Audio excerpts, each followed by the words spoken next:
It's not going to do it for me. So this would just make this very conversational, right? Yeah. And I'm on. Hold on. I can tell. Sorry. I can tell. What did you, so is there is there a clip to use? Couldn't find it. Yeah, I can't. I mean, I thought maybe you can. I can't. I was unable to do it. So. Oh. Take center Mm. stage. So this screen is just Yeah, we can't shiny, have the quote show going. shiny although it'd be more wallpaper. interesting than both of us, I'm Wallpaper. sure. So. Yeah. It's just a shiny tile. But, Mm-hmm. All right. Couches. yes, yes. Best seat in the house. 1, 2, 3, and 4. Yeah. All right. Hi, everybody. How are you? It's probably about time. It does no use to just switch the remotes. Hmm? I'm using sign language like no one can see me. I didn't know you communicate. knew sign. All right. Very sophisticated. All right, so, okay, everybody, this is going to be a little bit different because it's going to be a little more conversational. Basically, what this is going to be, we were talking about this earlier, is this is like when we do our podcast. Apologetics Unplugged. Yeah. Give it a listen. But when we do that, we don't, we're just talking. We're conversing, right? But as opposed to much of our conversing, which is, how should I say, trivial, maybe a waste of most people's time. That's not this, but not the podcast, but the conversing that we do outside of that. Yeah. When you're just talking about how you like Hank Williams music and stuff like that. That is actually a profound Well, maybe she considers that edifying Hank to the Senior. body, but I mean, it's It debatable, is. I It's guess. edifying. But a lot of it's just frivolous and trivial, the kind of stuff. However, we can have a sort of conversational style. But I say conversational, I mean like we don't have PowerPoints today. So last time I was here, I overloaded everybody. I don't know who was here the last time I was here. I walked out thinking that may have been a bit much because yeah, what was that one again? Oh, I don't.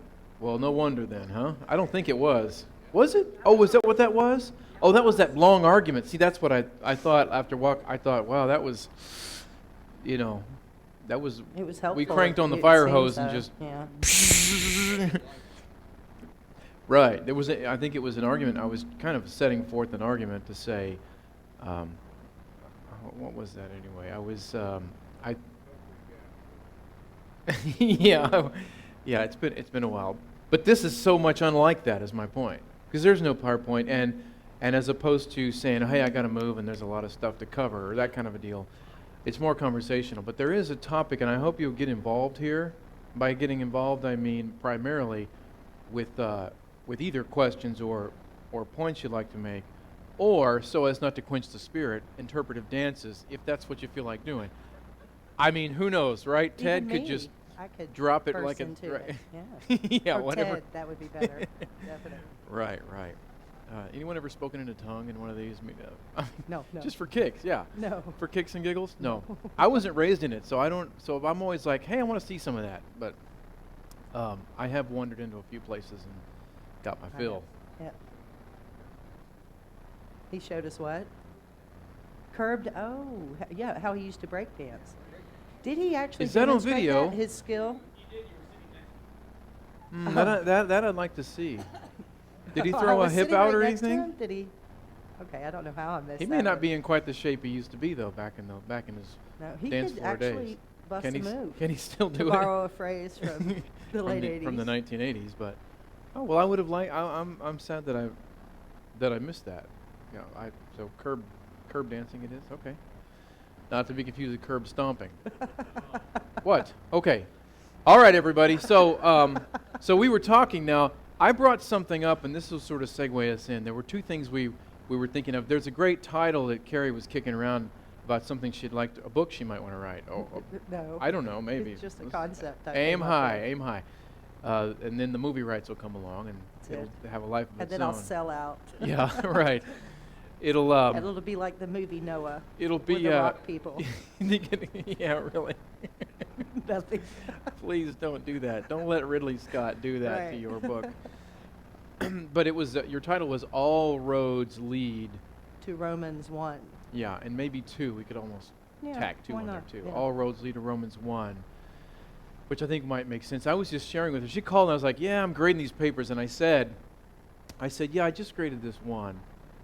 And, it's something I was making comments at the time, because I make comments, right? Don't you like comments? Any of you ever do papers? You write papers and you get comments on them? Now, in my day, you got them in red ink, which had an intimidating, just something about it. It's sort of blood red, Now, I still will put red caps? font in there, but no, I don't do that. 16 exclamation points. But I was leaving comments because this person was writing about the family and how the family's changed, how the idea of the family has changed over the years and over the generations. I mean, we all know this now. They were talking about how nowadays you have a lot of different kind of home scenarios. I mean, a lot of single parents, of course, but then a lot of other arrangements. And this person's main point was to say, and this was the part I really was zeroing in on, was, yes, we have evolved. That's what they kept saying. The family has evolved, society has evolved, so that now we have all these different diverse kinds of arrangements. Whereas we used to just have that old traditional, you got your mom and your dad and your kids. Now we've expanded and evolved. They kept using that language, which I thought, does that sound to you like that, like they're saying, when they say that, doesn't that sound to you like what they were saying is not just, as a matter of fact, this is a reality today, but this is good. An improvement. We've really done better than they used to do because we now have it's a better world now that features all of these different kind of homes and all these different kind of configurations than it used to be. The family as fragmented, Right. essentially. And that just got us to talking because it's something we'd both been kind of thinking about. And from a Christian point of view, we started thinking, how do we address that phenomenon, which to me, and it depends on, we have various ages in the room. For me, it sometimes is overwhelming, just the rapid nature of just the social context, Some of you may not seen that much. Maybe you're younger and you kind of think it's always been like that. But of course, it hasn't always been like that. And so I was going to sort of pose this question. What is our role? So the church, what is our role in the culture? Is this a battle worth fighting? Should we be the ones still saying, family is important, the family is the core unit, the family is what counts, it really matters, we need to maintain its integrity, and or is that sort of too much of a side issue? Or are we wasting time to do that? We're not focusing enough just on the central gospel message when we do that. Or even worse yet, we're detracting or taking away, or people are going to, it's going to give a negative message because a lot of course, people outside the Christian bubble look at us and say, there they go with all that family values talk again. And there's a little bit of a stereotype about that sort of thing. So, should we not do that? And is that not important? Should we just maintain it ourselves, but say, hey, we're not going to worry about that? Or are we pushing the boundaries of church and state or something to do that? Well, sort and of it's thing? not just the issue of what is objectively understood as a family, or let's say what's the ideal of a family. It was all these other elements, all these other things that we see as by and large we as Christians seem to be upset about, and that's redefining marriage, which is linked to that, the abortion issue, which is linked to that. But it's even bigger than all of those things. There's so many things that we're kind of taking exception to, but what we, I guess, are going to address is maybe why that is, right? Right. I mean, there's more than one thing to address. By the way, Romans 1, Yes. let's tie it back in. So all roads lead there, right? That's right. And the reason I like the title is because increasingly, if someone like me, I read headlines and articles and stuff. I try to, things catch my attention, and I always want to look at them and find out what's that about and what's going on. And all roads, more and more in my life, I think all roads keep leading back to Romans 1. And increasingly so, because I'll see things, I'll be, oh boy, there's another reminder. So the question is now, what are we talking about? What is a reminder of? Just some good Bible quiz time for anyone out there. Anyone like to take a stab? Someone's going to the phone right now. I see him. He's like, yeah, I'm on it. Yeah, it's okay. No. That's a good point. Although hopefully, you're using it to look up Romans 1, and you're not like, taking Yes. back there. So, here's my latte. Check it out. Romans 1 have to do with okay. Wow, you've got that's paper. Maybe 120. Yeah, I Skip mean, a head okay, a we few could, verses. yeah. Romans chapter 1. Okay, oh, there. Now that Commentary Paul provides it. Paul In the starts real chapter. broad, right, before he gets down to the nitty-gritties of more specific Christian ideas. Broad about Revelation.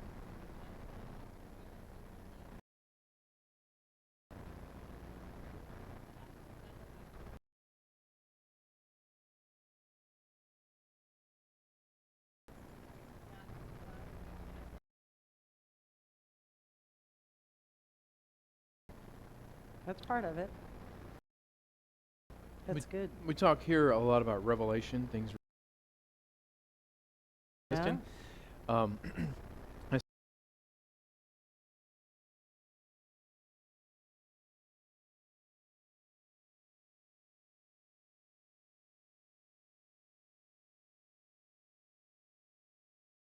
right, so Romans 1 then, yes,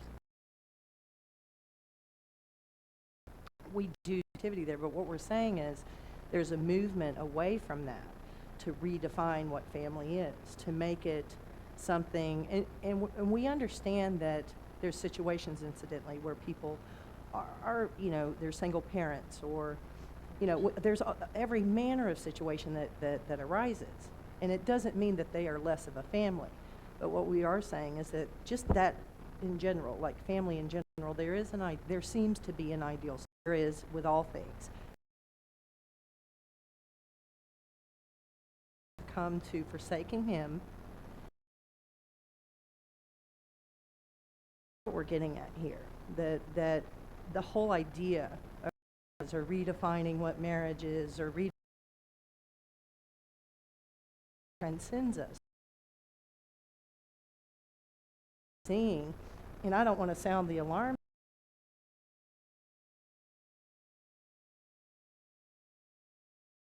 When I say reprobation, I don't mean God pushing people into evil behavior.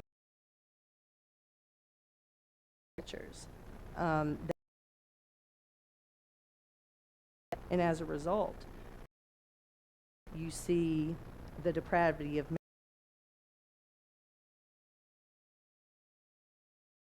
Crazy, they're terrible. What you watch the nightly news, because what's that? Yeah. Yeah. Yeah. That in a jungle exist. I've had the privilege to go to a couple of places like that, and it's shocking. You think people still live like this. It's like, wow, it's like I have a history book. They still live a basic tribal life. But you know what? Those people, I don't care. Their technology is their infrastructure is not, you could say, wow, they're from the Stone Age. But they have a lot of moral rules they live by. I mean, they know what they are, and they punish people who disobey them. And they have all these rules. I mean, no one had to tell them, because they're just human beings. And so there's this basic sense that, hey, you should honor your elders. You need to be brave in battle. Don't be a coward. Hey, tell the truth. Don't be a big liar. Be good, true to your word. If you say you're going to do a thing, you should do that thing. Don't oppress weaker people than you and take advantage of them. I mean, there's just a lot of simple moral truths that people seem to get across the board. Basic. And that's like where, when Paul's talking about, you can see through what's been made, you can see that there's a God. And I mean, oftentimes we can look at that passage and rightly say that it is creation and the actual, but I think it can include us who can see we are depraved. We still bear God's image. And that's what kind of this ties into there with when we do see these kind of things that transcend. Lewis called the Tao and the Abalone. We were talking about that last.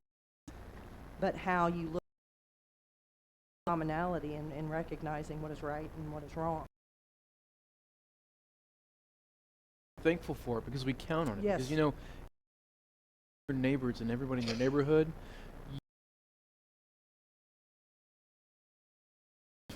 what if suddenly their conscience was removed? Sociopath tomorrow. I mean, clearly, just understand that concept. Just what their impulse tells them. You know, there's jungle at night. You're advantage of you, and because you know have a conscience and we don't expect them to. We just say, hey, they're just going to do what they do, regardless of what their beliefs are.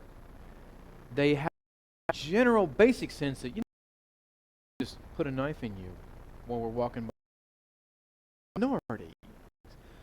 But you know, what could happen if, and this is what you're talking about, there are people who believe that when you see a society start to almost double back from even basic revealed things like that and do things, when you see a society begin to do things that they're not just they're specifically not Christian things, they seem like they're not morally sane. Yeah, It's they're not like, human yeah. image-bearing things. Some people will say that itself is judgment. Like, in other words, I think it is. it's yeah. part of judgment. Like, in other words, you're seeing that happen in your culture because, and I don't know. I mean, I'm not in the business of trying to say, let me tell you guys what God thinks right now. Yeah. Because you know. Well, see, I'm do inclined to that. think of that as a judgment than when say Haynes that or Sunai. I equate that to living You in know, that's what. so we let him get away with it. I work on my Robertson. But I think that that really, I mean, what is more in line with God's judgment, as demonstrated in Romans 1, I think, is a releasing of the hand, releasing of His restraint. And as a result, their thinking becomes futile, and we see that, and that's what we're getting at.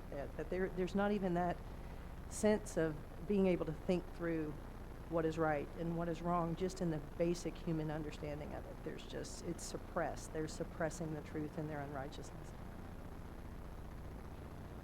Reprobation. In King Was that a James, in fancy- fact, the word was that a fancy reprobate, one? the word Oh, reprobate is used in the King James anyway, in that passage in Romans, That's right. when Oh, it says is he it? gave That's them right. I over to haven't a read King reprobate James in mind, so long. right? You got to keep up with your He gave them over to a KJV. reprobate mind. That is true. Yeah, that's right. He came in late. He wants to know what reprobate means. And she's the one who dropped that nugget. I would say Carry the that concordance. it's God's passive in that He's not actively pushing someone into any restraint that He puts on them.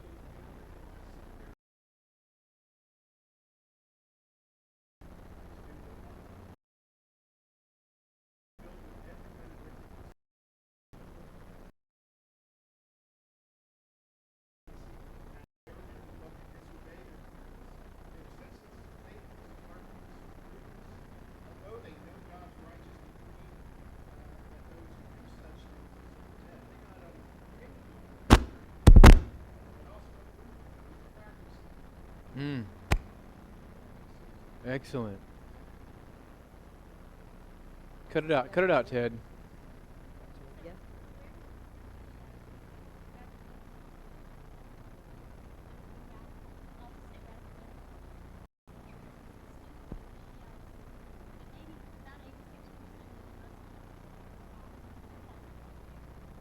We're infidels, are dirty and unclean.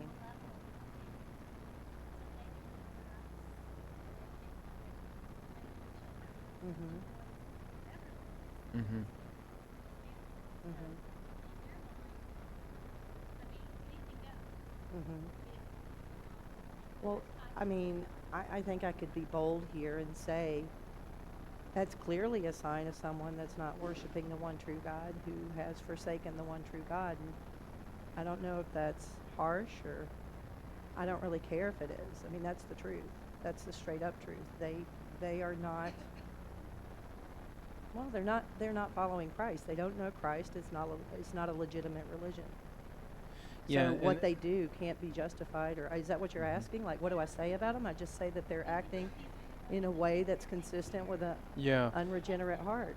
but it's a motive. It's a difference in motive too, and you know, we will use, people are such that they will use whatever excuse they can sometimes, whatever they have. There are a lot of reasons we might use to act out our sin nature and give ourselves license. And you know, it's like if we can quote Lewis again, on C.S. Lewis on this, and he said, you know, at We our always quote Lewis. at our core, he says, you know, at their core, all men are bad, and of all bad men, religious bad men Are are the the worst. worst. Yeah, And the reason he says that's true. the reason he says that is because he says, you know, the secular bad man, he doesn't have a high enough cause to really act out all of his worst desires. So he acts out little things. I mean, he sleeps around, he steals a little money here and there, he's dishonest, he tells some lies. But he says, you know, you give a person a cause, a god of some, a false god, a religious leader who can inspire them like, you know, hey, this isn't just, they're not just in it for, because get a little extra money on the side or just a short-term pleasure. They're in it for what they Eternal perceive, reward. and that will lead you to do even worse things. And they have shown that a lot of them, these radical guys, they're not even very, how should I say this? They're not very knowledgeable as far as Muslims. What, they don't know what they believe and why they believe it. It's a cause They're that just comes along for followers. young men who are, and look, we know this. Young men of a certain age they need discipline. They need a dad for one thing. But they need male leadership, and then later they need female companionship to help domesticate them too. I mean, men are like this, right? That's not part of the design. Keep them from acting out all their worst aggressions and all that. Well, these young men get basically a big green light from a religious leader And- saying, you want to kill some people? Are you mad at the world? You want to shed a lot of blood? Not only do I say that's okay, God wants you to. And he'll give you paradise for doing it. Well, I mean, what more do you need? It's like, oh, I can go rape all their women and God will consider, he's up there clapping for me? Oh, yeah, this is a religion for me. And you just, all of your worst Amen. desires, you can act out. I see 3 or 4 hands. I don't know who was first. Well, I was gonna I saw point her out back there that on the real couch, quick. but she was kind of like, yes, no, yes, no.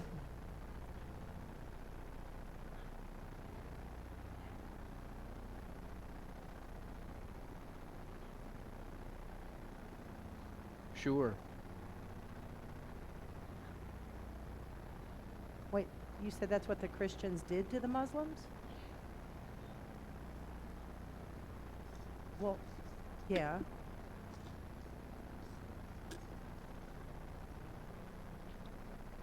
Well, I mean, you're talking about the medieval times when, oh, in Yugoslavia with the Serbs and I am so Sure. sorry. Right, okay. I Mhm. see what you're saying.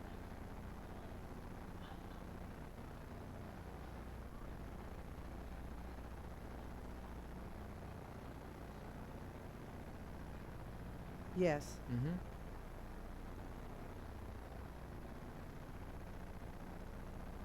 That's very true. I see what you're saying now. I'm sorry. I thought you were talking about the Crusades. I'm like, well, hold on.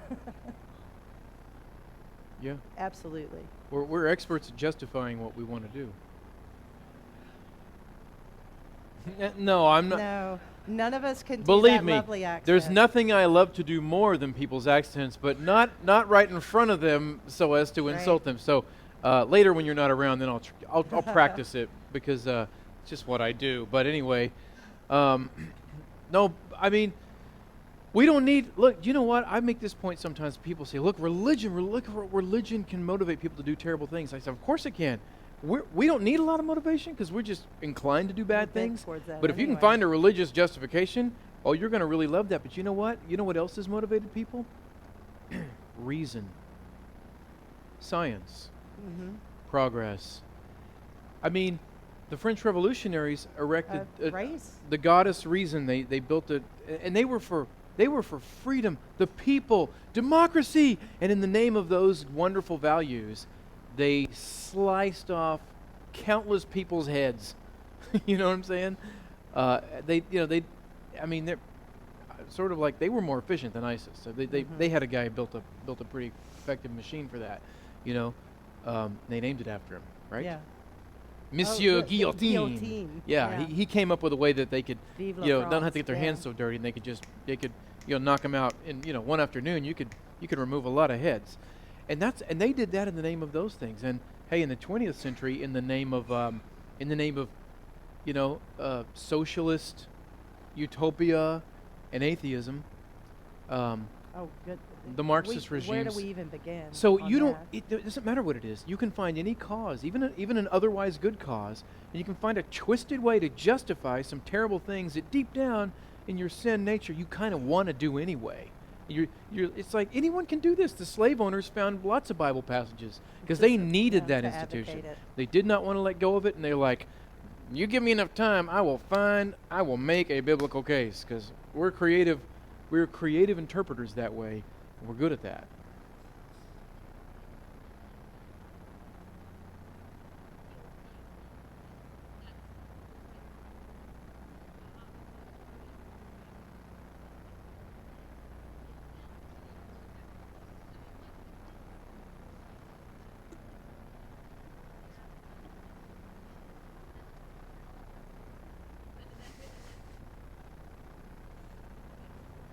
Mm-hmm.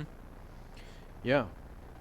Interesting. You were wanting to say something there, weren't you?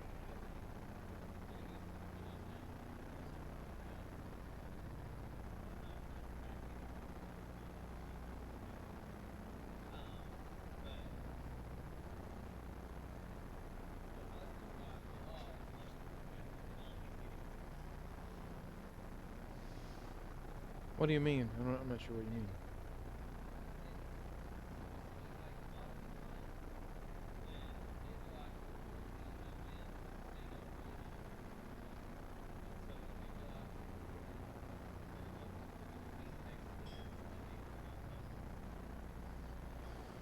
Yeah, maybe. I don't know. Or they could just be looking for guys who are willing to put on a black backpack and, Walk into a football field. So I Soccer- don't know. I mean, soccer there's field. that's a whole discussion, which is worth the time to study it and try to understand it because so many people in the world it impacts the world so much. But I think how that ties in though to what we're talking about here this evening is depravity, which I should say. This is funny. I don't think I ever told you this. I said that once. I used the word once in a class, and had there was a guy in my class. I used the word depraved or depravity, and had a guy in a class was so surprised that I used that word, and he said, "I've only heard that word used once, like in a history class, talking about the Puritans or something." And he was like, "I didn't think anyone used that word. I didn't think that was a concept that anyone today would even." And I was like, "Well, Yeah. then you really don't understand Christian theology, which all professing Christians are, supposed to believe Yeah. that we're basically depraved." And Right. now I don't know what people might read into that. He might, but it was just a funny. It has that old-fashioned sound to it, So does reprobation. an That's old even worse. old It hadn't theological even words. occurred to Now in me this place, that old that was a theological little words are archaic. cool, Yeah. but out there, it's like, what? You what? talk funny. Yeah, I Yeah. like the way you talk. Anyway, it is a strange thing to discuss, but when you translate it down, all people do realize that there's a real brokenness in people, and it's interesting. Even the people who are part of it, who are really dysfunctional and just in the middle of it, this is that law that's written on their hearts. I think even they will know this is messed up. And a friend of mine posted this article that I was telling my wife, this surprised even me, and I kind of feel like I'm not that easy to shock these days, but this one actually surprised me. Terrence Howard's math. This I was read that too. what's that? No, that just That was blew really my mind. But no, this was from Vanity Fair, and it was a person, and I don't know if it was a male or female author, writing an article about these young single New Yorkers, like maybe in their 20s. Some of them college students at some of the local schools. Some of them work on Wall Street. They're not like I mean, they're upwardly mobile young people with some money and stuff, but she was in this singles bar thing. They hang out in these bars and they use these apps now that she was referring to as hookup apps. And they're apps where they're just swiping pictures of people. It's not even a profile, it's just photo only.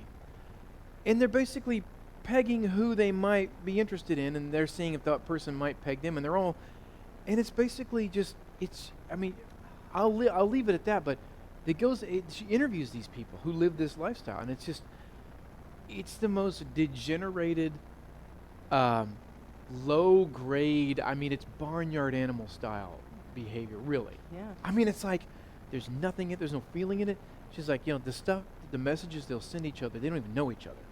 And she said, but here's the interesting part. First of all, I'm just shocked at it. I'm like, has it really come to this, the way they live? But then I got to the end, and they start being honest with this writer. Some of the girls are saying, yeah, it's depressing. I've had X number of these relationships in the last month, and it's not even a bit. There's nothing fulfilling about it at all. Like, it's just, and even the guys who you would think perpetuate it more, they're just kind of like, yeah, part of me wishes there was some girl that I would be marriage material, and I might actually meet her someday, but I don't think it'll ever happen. And it's like they even have in their minds an awareness, even though they're in the middle of this. And you talk about Romans 1. I mean, this is the most depraved approach to to dating and stuff. Courting. It's not even. I mean, Can we to call call it it courting? dating is an insult to dating, right? It's just like, it's unbelievable. But even they, at the end of it all, are kind of sitting there going, "Yeah, this is kind of garbage that they know it. Even they kind of know it. Not one of them in the end is going, "This is great. I'm happy. It's so They fulfilling. suppress it. I love They it." suppress it in there. They didn't say that stuff, and Oh, I was no, like, they I'm not were actually, surprised. And yeah. there's so many other problems attendant with it, psychological, physical, and otherwise.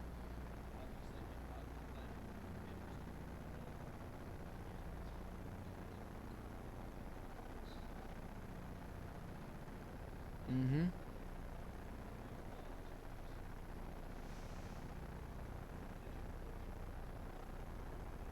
Mm-hmm.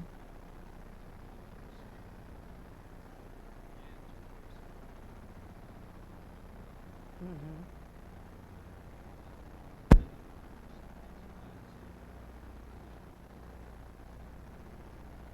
You don't have to apologize for that. It's a great channel, yeah. Mm-hmm.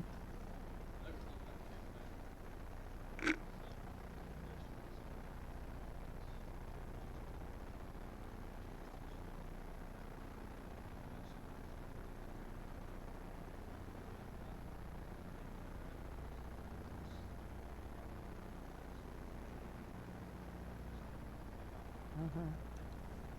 Mm-hmm. Mm-hmm. Be so dense, we would,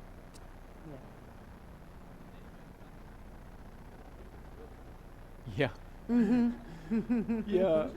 1 in a trillion shot at it. We got. Isn't that funny that they say that? The They Goldilocks recognize argument, it. it was just right. It is. It's like, yeah. He's talking about on the History Channel. I'll repeat how this scientist, who presumably is just a naturalist and atheist and everything, how even that scientist is recognizing what we call the fine-tuning argument usually, which is the Mhm. idea that even the physical constants. By the way, this has nothing to do even with evolution, because it's non-biological. It's a matter of physics. Physics, yeah. They will say that, and these are the leading cosmologists today who don't even believe in God will even admit this. They will say, boy, everything in the physical universe, including a whole lot of stuff probably most of us don't even understand, including me, right? Obviously, it's like they're cool sounding, but I don't pretend I get them. But like the electromagnetic ratio, blah blah blah, and all this stuff, they will line the up strong and weak like nuclear 25 different. Yeah, that's right, the strong and weak Sorry. nuclear forces. We've read the same book. See, we can say it, but what's it mean? I don't know.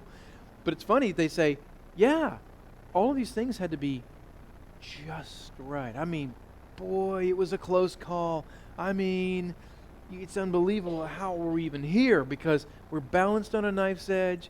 It's like one of them said, you know, a dial like that goes like from 1 to 100 that you have to turn is like, imagine a row of like a million dials, and they all have to be put on the right number. And that's what it is. Everything's just right, so that Like the Turing, so that a universe yeah. could be here at all. You know.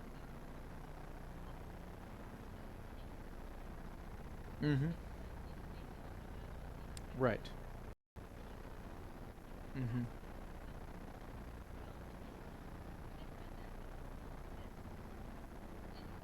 Mm-hmm. Unless this one is an extension of those. But the problem with the multiverse theory, and we'll talk about that after. How about that? Yeah, yeah. It's That's good some- discussion, though. I That's like some that. stuff us nerds will love. Yeah, yeah. But everybody else is gonna be like, what? Yeah, the old But we'll anthropic talk about that, principle. yeah. Well, if this weren't the one, we wouldn't be here talking about it, would we? Right, So right. yeah, right. I like Plantinga's response to that when he's playing cards, and Alvin Plantinga has a great argument against that. He's Yeah. talking about a card table, and he says one guy keeps getting like all aces every hand, and some guy goes, "Hey, wait a minute, nobody's that lucky," or whatever, and the guy says, "Well, you see, let me explain. There are infinite number of possible universes, and in one of those universes, I get all aces every time. We just happen to find ourselves." In that And Plantinga universe. says, something tells me that conversation will still end in gunfire. One way or another, right? Regardless. I saw a couple of... He's funny. Wow. Yeah, he is. He's a funny Good. guy. I like him. He's smart.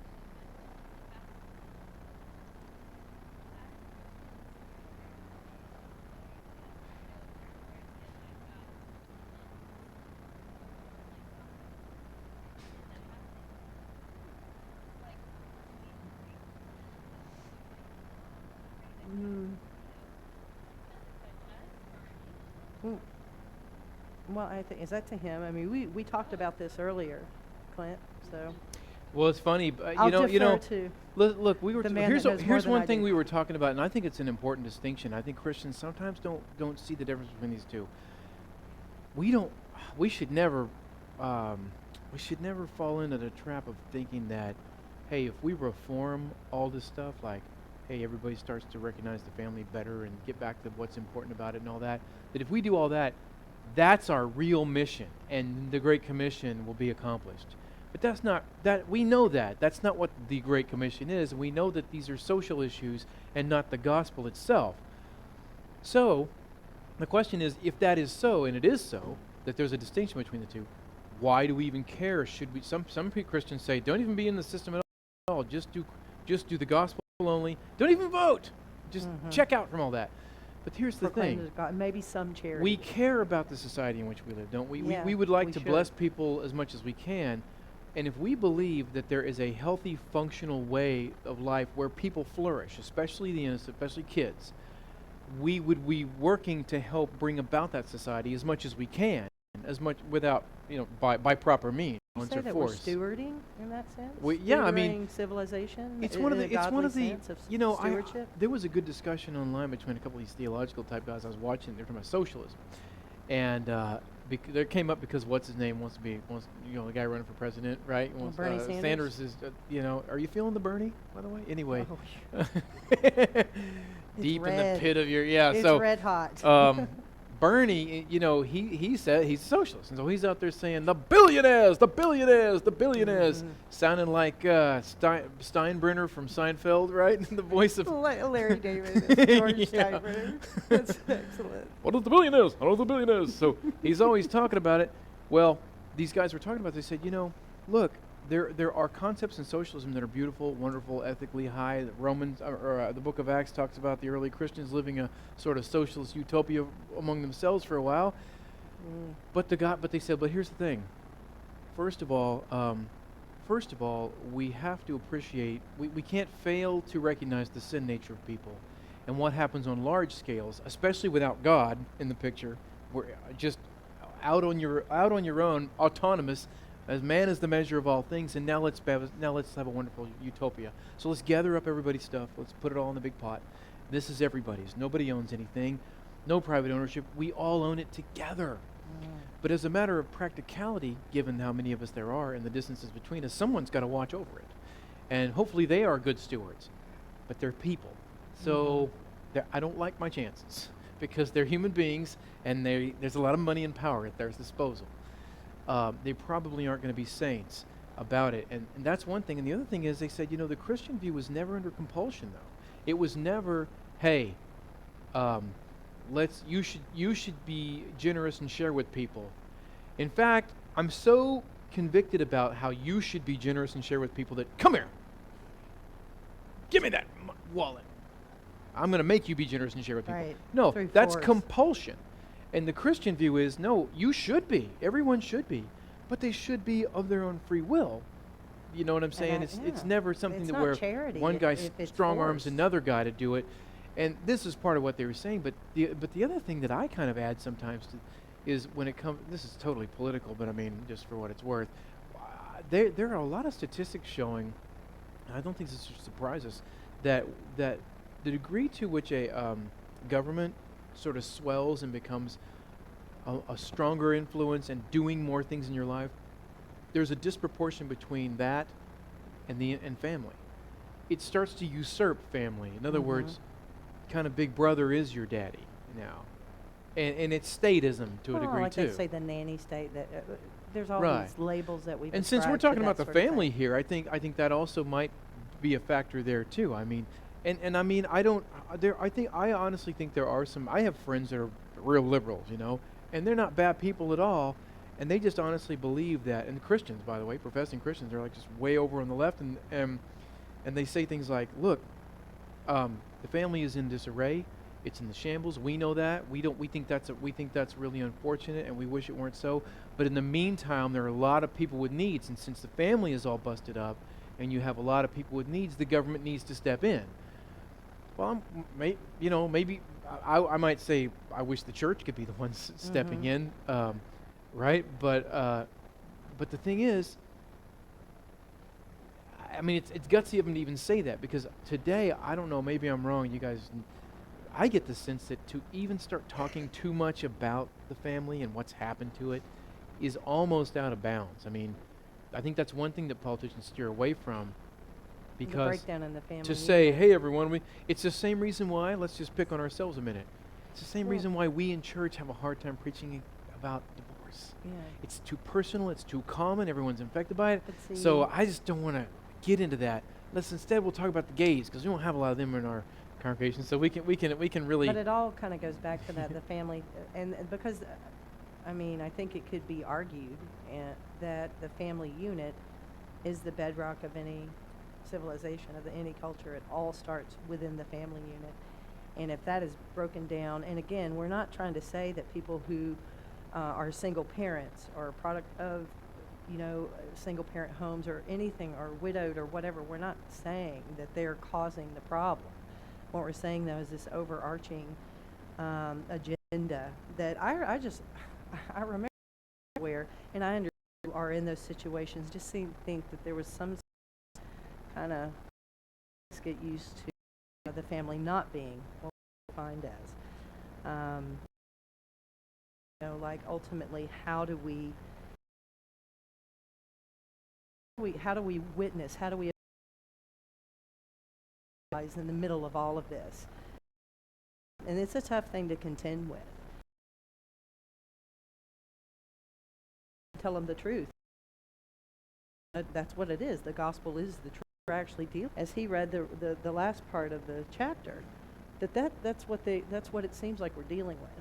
They're suppressing the truth in their unrighteousness. They're not even recognizing truth. So that's really, it's like, how do we even begin to approach that? And it is obviously, I mean, why we exist as Credo House, is so you can be confident in the truth and confident that you know it and know what you believe and why you believe it, and be equipped to where when you do encounter those things with work folks or neighbors or even members of your own family, you'll be able to do that in a way that honors the truth, and more importantly honors Christ, because you're doing it in a way that is genuine and kind and out of genuine concern for their temporal and eternal well-being. But anyway, that's one way to do it. Just keep coming to Credo House and listening to our lectures and going through our material. Yes, Lynn? Who said that?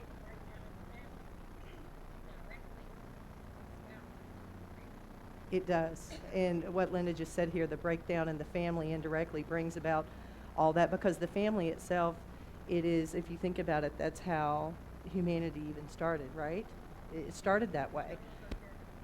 Yeah. Mm-hmm. And everything just falls apart from there. There's an anointed word of knowledge coming from over here. Oh, yes, Jerry has knowledge, for sure.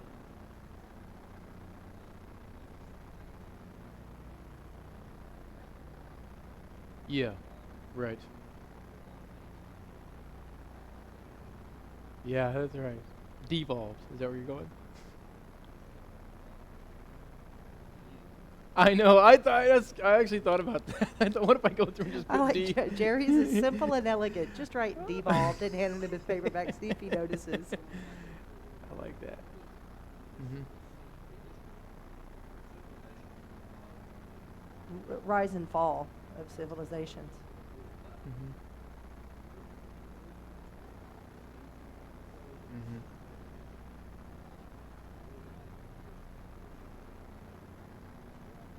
Mm-hmm. Mm-hmm. Mm-hmm.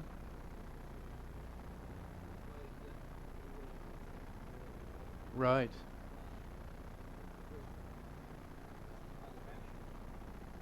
Yeah.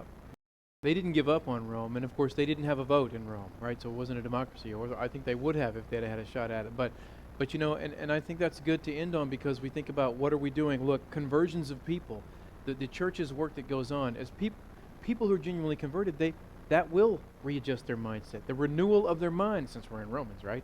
The renewal of their mind, they will start to see things correctly. I was so wrong about how I saw all this. Now I see the truth. And then furthermore, I think there's an exemplary way we can proceed. I mean, Christian families do shine a kind of a light. I mean, a Christian home can be that home on the block where all the kids always want to come. That's a great thing to do, right? It's like all the kids, their home life's they're really cruddy, and it's unsafe, and they feel weird there because there's yelling and screaming and whatever else. You know, sometimes there's that Christian house, and that's the house the kids all come to. Why? It sort of feels safe there. You know what I mean? And right. I'm telling you, it's true. There really is something to it. I've seen this my whole life growing up, and I think, and it's a model to them, right? They're kind of like, what is it about this house? We all come here. We like it. This is a Christian home. And so there's, you know, I know some people who work at the boys' home, the home for children. They take on these teenage boys, and, you know, they say, wow, for the first time they can start to function and they feel healthy because, why? Because they're in a house now with Christian leadership. And so that, in a sense, is sort of saying by practice, the reason this seems a little more whole and sane is this is the design. This is how God wants homes to be, house to house to house. It's would that they were all like this. That's close to utopia, if you want to, you know, to be honest about it. So, right? All right.